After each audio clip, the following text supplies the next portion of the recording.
Quería hacer una breve presentación de don José Carlos Vicente López.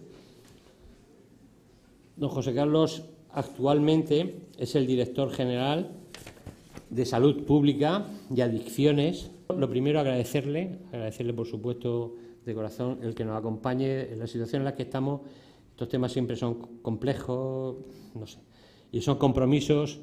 En algunos casos, si son personas como él, pues lo toman a bien y les gusta informar, y otras personas pues no son así. Voy a hacer una breve reseña profesional de él, pero muy breve, porque tengo el currículum y es inmenso. Es licenciado en Medicina y Cirugía General, lo digo eso porque puede parecer obvio, pero es director gerente en el Servicio Murciano de Salud y en el área de salud, que no son médicos. He de reconocer, hay un economista por lo menos, compañero nuestro, ex consejero. Vale. Especialista universitario en distintos, en gerontología, trastornos del sueño, en gestión de servicios, en prevención de riesgos laborales. Tiene 4 máster, que sepa. Tiene distintos cursos, tiene de evaluación, sobre todo. Actualmente, como he dicho, es director general de salud y es comisionado autonómico para el Plan Nacional sobre las Drogas. Y bueno, digamos que su anterior profesión o actividad profesional, no profesión, su actividad era el inspector médico. Ha sido subdirector médico de asistencial del área séptima de Murcia, para el que no conozca las áreas en las que se refiere al Reina Sofía, con toda su historia y que además tiene 12 centros de salud adscritos. Ha sido director médico, director gerente, jefatura de la Unidad Técnica de Comunicación, y luego tiene su faceta de escritor. Ha sido redactor de coordinador de los cuadernos de salud, coordinador del Grupo de Comunicación y Estrategia de la Salud, evaluador de acciones formativas, profesor, codirector de la Unidad de Medicina del Sueño. Eso del sueño lo veo en muchísimos sitios. No sé si es que tiene alguna obsesión José Carlos contigo, pero la verdad es que... muy bien. Y luego publicaciones y ponencias, pues os podéis imaginar que tiene muchísimas, tanto como coautor como un autor, ¿no? Sobre todo en aspectos legales, en técnicas de marketing sanitario. Aquí nos acompaña un experto de marketing que también conoces bien, José Carlos, Pedro Juan. Es decir, lo digo por si... Pedro Juan Martín. Lo digo porque también es de marketing, ¿no? Publicación sobre bioseguridad, ventilación domiciliaria. Bueno, no os aburro con más. Distintos seminarios, tanto nacionales como internacionales, tanto moderador como ponente en distintas actuaciones, y yo creo que, bueno, me voy a ir ya a los premios, porque aunque sé que eso para los ponentes siempre es un poco de corte, pero hay que decirlo, ahí están.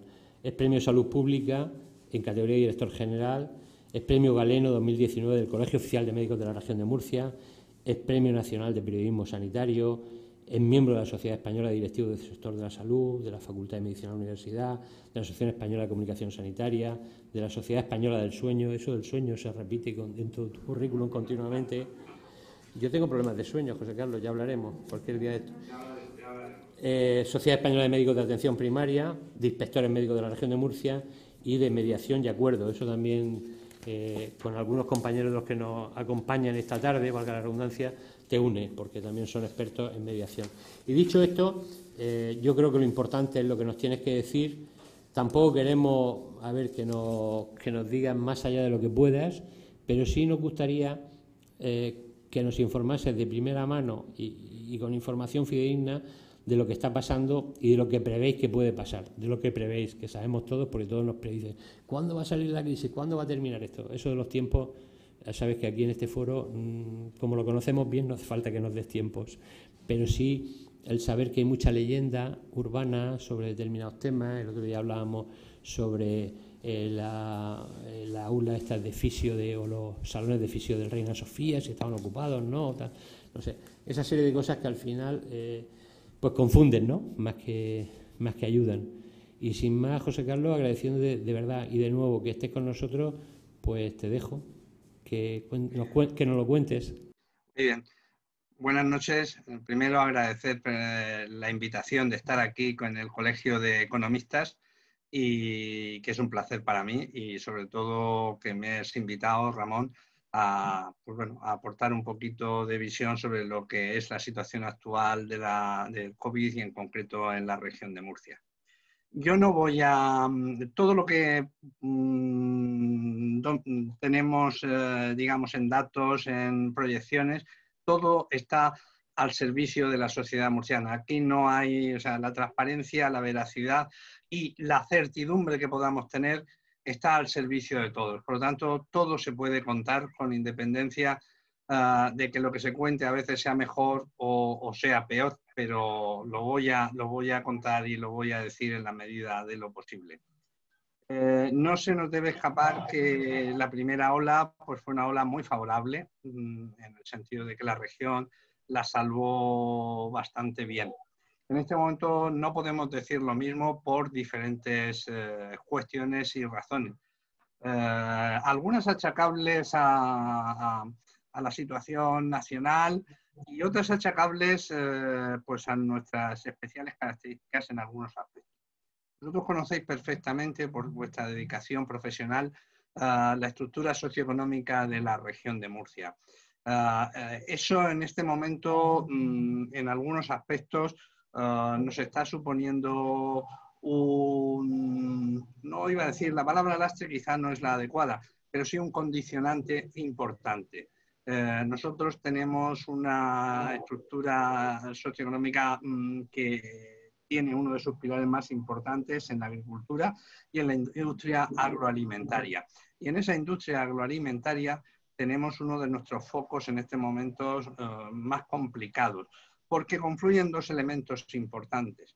Y confluyen un elemento que es la propia actividad, su propia dinámica de funcionamiento con empresas de trabajo temporal, con situaciones de servicios de prevención de riesgos laborales y sobre todo con una fuerza laboral basada fundamentalmente en la inmigración.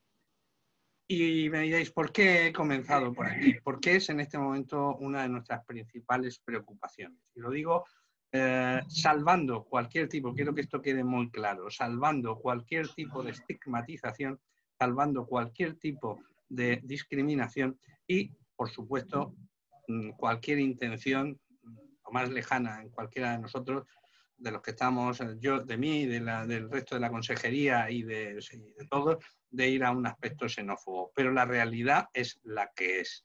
Y día tras día, en los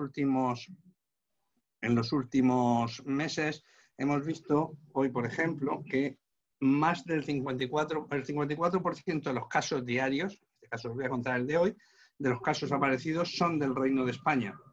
El otro 46% corresponde a población inmigrante, que efectivamente no tiene el correlato demográfico que tenemos en la población.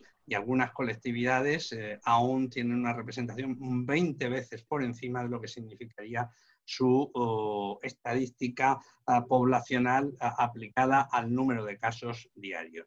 Esto es un fracaso por nuestra parte, yo lo reconozco, porque no hemos sabido llegar a esa población o no hemos sabido conseguir que adopten las medidas de precaución oportunas. Probablemente por diferencias culturales, por diferencias socioeconómicas, porque las condiciones de habitabilidad de esas personas son complejas y difíciles y porque los pisos patera hacen que la transmisión, la infectividad del virus sea muy fácil. Eso asociado al hecho de que personas que tienen que realizar cuarentenas o que tienen que realizar aislamientos, si no trabajan, no comen, pues conlleva a situaciones en que la propagación del virus y por lo tanto de la enfermedad es muy elevada. Eso es una debilidad estructural. Estamos intentando abordarla y estamos intentando abordarla con un trabajo muy directo con los ayuntamientos para conseguir que esas poblaciones tengan una mejor información, que culturalmente seamos capaces de llegar a ellos y que además de ser capaces de llegar a ellos, de alguna manera las dificultades que tengan para el cumplimiento de los aislamientos o de las cuarentenas tengan resolución. Desde el punto de vista estrictamente sanitario, estamos en una situación difícil porque, bueno, hoy os pongo como ejemplo, hoy ha habido 445 nuevos casos confirmados por PCR fundamentalmente positiva y, por lo tanto, en unas tasas que son elevadas y que, aunque todavía nos sitúan por debajo de la media nacional, nos acercan mucho a ella. Somos aproximadamente entre la quinta y séptima comunidad de España en orden de afectación. Es decir, no podemos considerarnos en modo alguno satisfechos. Esta situación obedece a la alta movilidad, al tipo de estructura socioeconómica que tenemos y, por supuesto, a el mayor o menor grado de voluntariedad y compromiso de todos en el cumplimiento de las medidas a adoptar. Se está incrementando diariamente el número de PCR, es decir, de las pruebas diagnósticas que confirman definitivamente la presencia de la enfermedad. En el momento actual, desde que se inició, digamos, la pandemia, se han visto afectadas 18.355 personas en la región. En este momento tenemos personas que podemos considerar casos activos en la región, 8.190, de las cuales 7.971 se encuentran en aislamiento domiciliario. Los ingresos totales son en este momento 323 personas en el sistema sanitario y en concreto en el nivel hospitalario. Sabéis que de esas 323 personas, 57 lo están en las unidades de cuidados intensivos. De ayer a hoy se ha producido una disminución de una persona en los cuidados intensivos y un aumento de 2 personas en las plantas de hospitalización. ¿Y por qué hago especial hincapié en esta situación?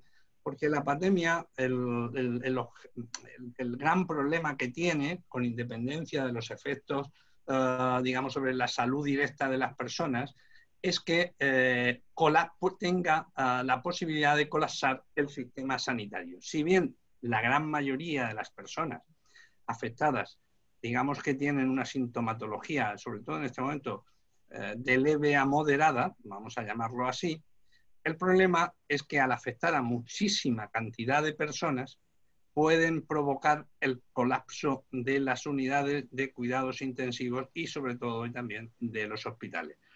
Hay que tener en cuenta que una afectación de la población simplemente de un 10% en un momento determinado, un 5% sobre 1,5 millones de personas que tiene la región, que requieran ingreso hospitalario, no hay sistema sanitario, por bueno, desarrollado, potente o amplio que sea, que soporte esa situación. El objetivo, pues es que las personas, primero, no se afecten y, segundo, si lo hacen, no precisen o no requieran el ingreso hospitalario en los sistemas sanitarios y no ocupen recursos sanitarios ni colapsen el funcionamiento normal. Entre otras razones, porque sería imposible atenderlos a ellos de su propia enfermedad de COVID-19 y, además, existirían los efectos colaterales de dejar de asistir a aquellas otras personas no afectadas por COVID, pero que se verían impedidas de recibir los servicios prestados por el sistema sanitario. Ese es el gran problema de la pandemia en cualquiera de los países del mundo. Es decir, la incapacidad que tiene por la magnitud de los afectados de,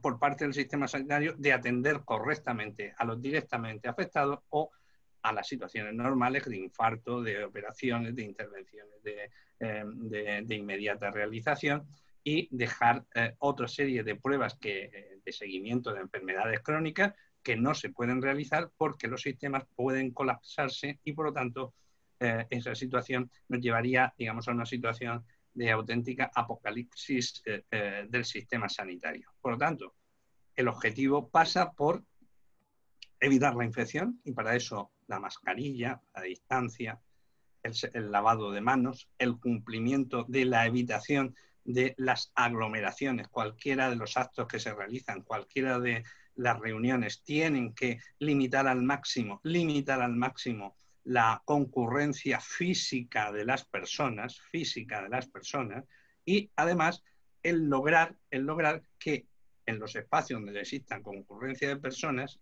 la ciencia ha ido conociendo que realmente la ventilación es un elemento esencial. Por lo tanto, recomendación de cuando concurran personas, cuando en una estancia cerrada haya un número, porque así lo tiene que haber, que aun guardando la distancia esté conjuntamente, que las ventanas, y no me refiero al aire acondicionado, que exista ventilación natural. ¿Y por qué? Porque la carga viral en el aire, en el entorno que nos rodea, hay que disminuirla. Hay un fenómeno muy curioso, se ha publicado recientemente en The Lancet un artículo que habla de un concepto muy médico, que es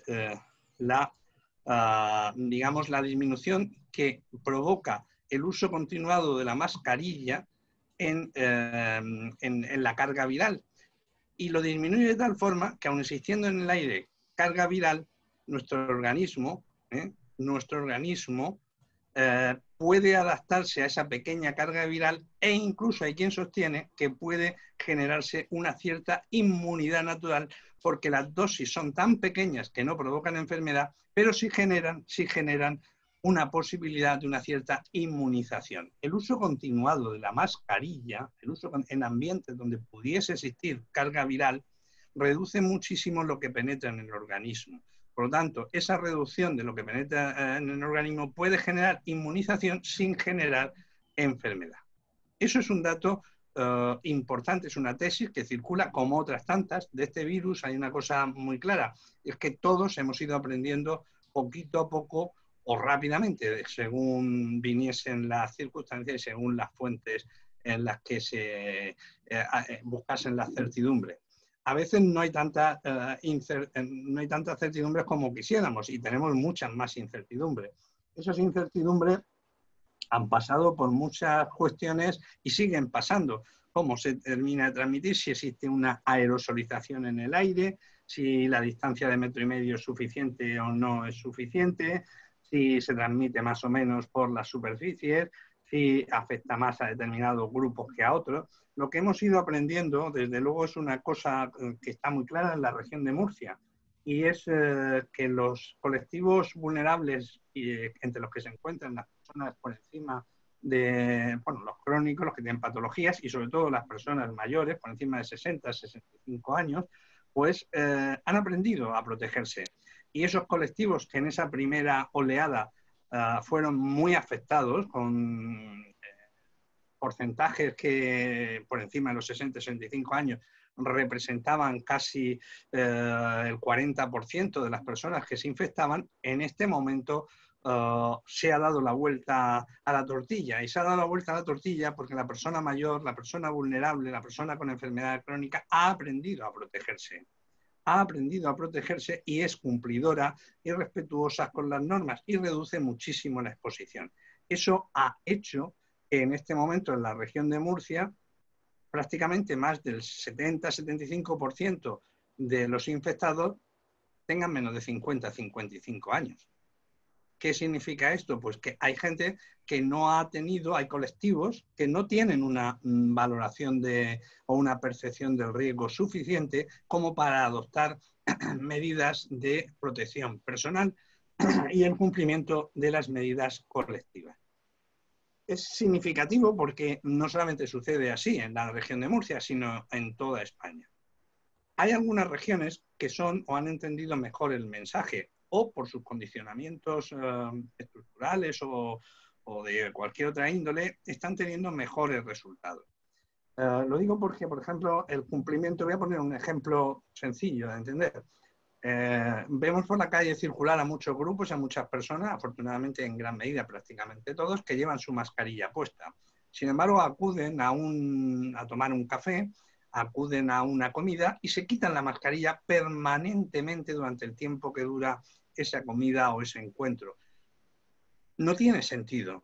La mascarilla debe estar permanentemente puesta, salvo para aquello donde es imprescindible quitársela. Es decir, tomar una cucharada para ingerir algún alimento o beber un poco de la bebida en la que estamos nos obliga a quitarnos la mascarilla. Pero la sobremesa el diálogo, el habla, no tiene por qué quitarse la mascarilla.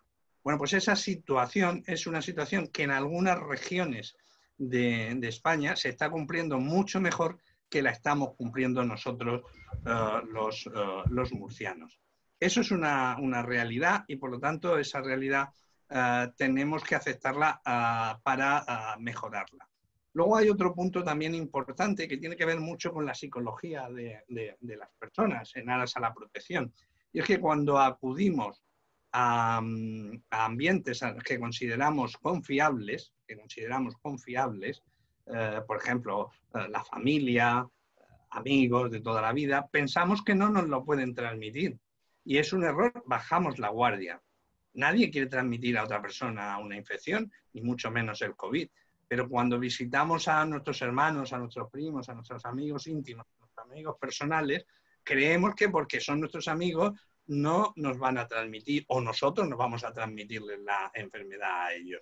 Y sin embargo, ahí bajamos la guardia porque psicológicamente creemos estar seguros. No es así, ni mucho menos. Desde el punto de vista de la afectación general, es evidente que yo ahí no voy ni siquiera, simplemente lo voy a anunciar, que evidentemente vivimos una situación absolutamente extraordinaria, absolutamente excepcional, que nos está afectando convivencialmente, que nos está afectando desde el punto de vista incluso de la salud mental, que está afectando a todo el tejido estructural y productivo regional, nacional, por supuesto, y del que tenemos que salir rápidamente, o por lo menos tenemos que ser capaces de convivir con esta situación. La convivencia exige, yo alguna vez lo he dicho en alguna entrevista, si queremos tener una vida lo más cercana a la nueva normalidad, que no es tal, porque es siempre una anormalidad, tenemos que tener claro que esos son dos platillos de una balanza. Cuando nosotros queremos tener una alta tasa de actividad económica, convivencial, relacional, es decir, asemejarnos lo más posible a una vida normal, que teníamos antes de la aparición del COVID, ese platillo pesa mucho y solamente puede ser compensado con el platillo de la responsabilidad y del conocimiento, para equilibrar lo que significa esa vuelta a la normalidad. No estamos todavía consiguiendo eso. Algunos países lo han conseguido y algunos países simplemente con una adopción de medidas, digamos, de cumplimiento, a veces incluso sin necesidad de usar la legislación, están logrando esa situación. Algunos otros, ante la avalancha de lo que puede sucederles, como el Reino Unido, pues han recurrido a medidas que ya en la región hemos tomado hace tiempo. Boris Johnson acaba de anunciar que va a poner en marcha medidas que cierran los pubs, los restaurantes a las 10 de la noche. Estamos hablando del horario británico, no estamos hablando del horario mediterráneo del que formamos parte. Pero indudablemente ha tomado esa medida. Ha reducido el número de personas a 6. Nosotros creo recordar, hace mes y medio tomamos esa misma medida. Han cerrado barras. Y la gente dice, bueno, ¿por qué se han cerrado barras de restaurantes? Porque son lugares donde es difícil mantener esas medidas. Si tuviéramos la certeza absoluta de que todas las personas y todos los establecimientos mantienen esa situación de distancia, pues evidentemente no habría que adoptar esas medidas. Las medidas se adoptan para reducir los espacios de riesgo. Los espacios de riesgo. Los espacios de riesgo que no son espacios en sí mismos, no son riesgos en sí mismos, sino que son las conductas que se desarrollan en esos espacios los que conducen al riesgo. En el fondo, una epidemia se combate gestionando el riesgo de la infección. Y esa gestión del riesgo de la infección puede tener dos pilares fundamentales. El primer pilar es la gestión del riesgo de cada uno de nosotros. Cada uno de nosotros tenemos que gestionar nuestro propio riesgo. Es decir, si yo voy a una comida con mis amigos, aun usando la mascarilla solo permanentemente y solo quitándomela para lo imprescindible, tengo un riesgo, lo tengo que saber y yo gestiono mi riesgo. Y luego está la obligación de las autoridades sanitarias y de la sociedad en general de gestionar ese riesgo. Y ese riesgo se gestiona con esa serie de medidas que muchas veces hacen un daño terrible a la estructura y al funcionamiento económico. Hemos intentado y seguiremos intentando cada vez ser más selectivamente quirúrgicos, es decir, no afectar masiva y de forma grosera a todo el funcionamiento social y por lo tanto a la economía, sino ir a una actuación lo más puntual, lo más singular y lo más localizada posible. Tenemos que conseguirlo, como tenemos que conseguir que el sistema educativo funcione de la manera más normalizada posible, con esa cierta reducción del riesgo. Riesgo cero no existe, no existe. Entonces, en ningún país del mundo, y por supuesto en España, y por supuesto tampoco en la región de Murcia. Pero sí tenemos que conseguir que el riesgo se asemeje lo más posible a cero. Dentro de ese conocimiento progresivo que vamos teniendo de la situación sobre la pandemia, pues hoy, por ejemplo, se ha adoptado por parte de la Comisión de Salud Pública Nacional, de la que formamos parte todos los directores de salud pública a nivel regional y autonómico, se ha adoptado la medida de reducir las cuarentenas, prácticamente hemos pasado de 14 a 10 días. Y mucha gente se preguntará, bueno, ¿y esto no lo sabían antes? Pues sí, claro que se sabía, pero en este momento se ha considerado oportuno por los medios y el sistema de detección y el sistema de conocimiento que tenemos de aceptar ese riesgo. Es decir, ¿es menos riesgo llegar a los 14 días? Sí, pero en este momento el colectivo, digamos, de epidemiólogos, el colectivo científico y la valoración de la experiencia obtenida en estos 6 meses, 7 meses de pandemia, nos permiten asumir el riesgo de los 10 días. Es decir, no es mejor 10 que 14, pero podemos asumir el riesgo entre 10 y 14 y así lo ha entendido la comunidad científica a nivel de...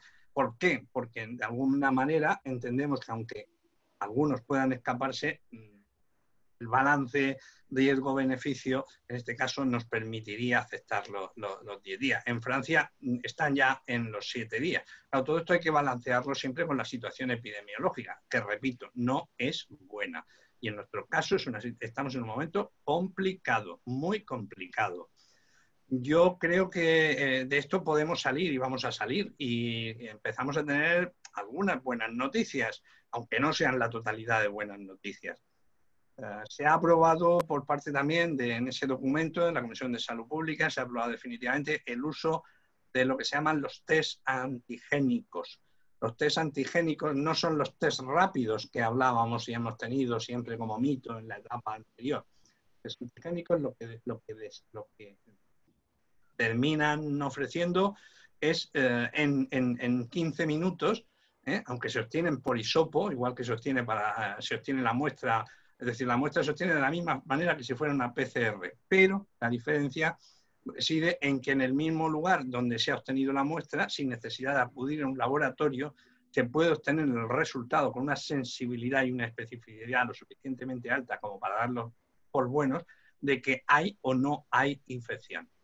Y eso se obtiene al cabo de 15 minutos, una vez colocado sobre el blister donde está el reactivo para reaccionar. Eso nos permite una agilidad y una capacidad que nos va a multiplicar, sobre todo en el caso de brotes localizados en colectivos con alta prevalencia, por ejemplo, ciertas empresas agrícolas o ciertos brotes que pueden localizarse en colectivos con alta prevalencia, pues esto nos permite distinguir claramente si síntomas, por ejemplo, de la gripe, son gripe o no son, o pueden ser COVID. Por ejemplo, pongamos, por ejemplo, un niño que tiene diarrea o tiene fiebre en un colegio, en un aula. Bien, hasta ahora hay que hacer una PCR y al cabo de la PCR, que tarda entre la extracción, entre el análisis y la validación, puede tardar más o menos 24 horas, pues con un test antigénico al cabo de 20 minutos podemos resolver y tomar la decisión correspondiente. Y nos puede decir que efectivamente no es COVID y ese niño tiene una fiebre por otra razón. O tiene una diarrea o tiene cualquier otra sintomatología que no obedece a la situación de COVID. Entonces no hay necesidad de aislar, no hay necesidad de cuarentenar, no hay necesidad de que ese aula interrumpa su acción formativa por la sospecha de que puede haber o no un niño o una niña con COVID. Por lo tanto, se va avanzando en el tema de las vacunas. Hay los tropiezos lógicos que tienen que todo proceso, y además en este caso, que es un proceso acelerado, como nunca se ha visto en la historia de aprobación de un medicamento, de una vacuna, en 9 meses, prácticamente se ha avanzado muchísimo, tanto en las vacunas de origen europeo como en las americanas, de la famosa, la de Oxford y AstraZeneca, o la de Moderna, que es americana y que no es un vocablo español. Es un vocablo que lo que dice es modo RNA, modo ácido ribonucleico, mode RNA. Entonces, bueno, pues toda esa serie de noticias que van aumentando y que van estableciendo que van a ser vacunas seguras, quizá tengan una cobertura del 50, del 55% de eficacia, del 60%, pero bueno, avanzaremos muchísimo en ese tema, pues estoy seguro que al cabo de la proyección que antes decía Ramón, pues podemos prever que la situación mejore a partir de el primer trimestre, empiece a mejorar, lo cual no quiere decir que desaparezca el problema, que empiece a mejorar a partir del primer trimestre del próximo año, si todo va como está previsto en la evolución tanto de los procesos diagnósticos. Los procesos diagnósticos ya han dado un gran paso con el tema de los del test de antígenos. Nos falta quizá hacerlos aún más fáciles de obtener la muestra, es decir, que la saliva permita obtener ese mismo diagnóstico del virus, porque la saliva en este momento también se puede utilizar para PCRs, en vez del hisopo se puede escupir, pero eso tiene más complicaciones. Y también que avancemos en el tema de las vacunas y en el conocimiento de la propia dinámica de la enfermedad. Afortunadamente la mortalidad no es ni mucho menos la de la primera oleada, lo cual no quiere decir que no se mueran personas, que no fallezcan personas. Llevamos en la región de Murcia 198 fallecidos, lamentablemente, desde el inicio de la epidemia. Ayer hubo 2 fallecidos, es decir, una persona de 80 y algún años y una persona de 50 años. Es decir, que afecta a todas las edades. Pero, en fin, la mortalidad va aminorándose y los médicos han aprendido a tratar mejor la enfermedad sin existir fármacos específicos, fármacos porque es un virus y por lo tanto es difícil de atacar, pero es verdad que hemos aprendido todos a tratar mejor esta enfermedad que era absolutamente desconocida hasta las primeras noticias que teníamos allá por la Navidad y que veíamos como algo tremendamente lejano. Nuestro país está pagando un altísimo precio por todo este proceso. Tenemos nuestra idiosincrasia, nuestra manera de ser, y hemos descubierto una cosa que ya la sabíamos, y es que la pobreza, la sociedad, la situación socioeconómica, las costumbres son determinantes en salud. Lo que llamamos en salud son determinantes de salud. Es decir, personas que viven en pisos de 8, de 9, de 10 alojados y que uno de ellos es caso positivo, tienen difícil aislarse y hacer cuarentena. Y eso en la región existe y están. Personas que si no trabajan no tienen cobertura social, eso está en la región. Y eso se están convirtiendo en los determinantes por los que yo empezaba a hablar al inicio, y lo he cogido expresamente porque estoy en un ambiente de economistas y por lo tanto creo que me podéis entender perfectamente. Para eso estamos intentando también hacer un enfoque de alianza social con los servicios sociales de los ayuntamientos, con la política, con consejería de política social, con cualquier recurso que ayude a esas personas, primero a entender el riesgo de la enfermedad, segundo, a protegerse, tercero, a afrontar las consecuencias de esa enfermedad, tanto para ellos, para su entorno, como para la comunidad. Y por eso hemos también mantenido muchísimas reuniones y seguimos manteniendo y las mantendremos con el tejido empresarial. Fundamentalmente, os he dicho, y no quiero significar, pero con el sector agrícola de manera muy significativa. Los empresarios, tengo que decir, que han aprendido mucho también en este tema, pero todavía tenemos que avanzar y progresar rápidamente, porque ahí está una de nuestras claves en esta región. Nosotros no tenemos temporeros, tenemos población que está afincada y afortunadamente contribuye al progreso regional de forma continuada durante muchos años, pero tenemos que entender que están ahí y que a veces es difícil, y yo lo entiendo eso a veces como un fracaso nuestro, como lo digo personalmente, no lo digo porque estamos intentando que el mensaje llegue y que las actitudes cambien entre todos y podamos resolver esta situación. Gracias. José Carlos, muchísimas gracias a ti. Nuestra solidaridad y nuestro cariño con todos los profesionales sanitarios y no sanitarios, con la Dirección General de Salud, con el Servicio Murciano de Salud, con todos los que estáis luchando en primera línea contra la COVID-19, y esperamos que os digamos que todo el cariño, pero que no podemos hacer mucho más muchísimas veces, pero comprenderos, y que en la medida que nosotros podamos, pues trabajaremos concienciando, ¿no? A ver qué podemos hacer.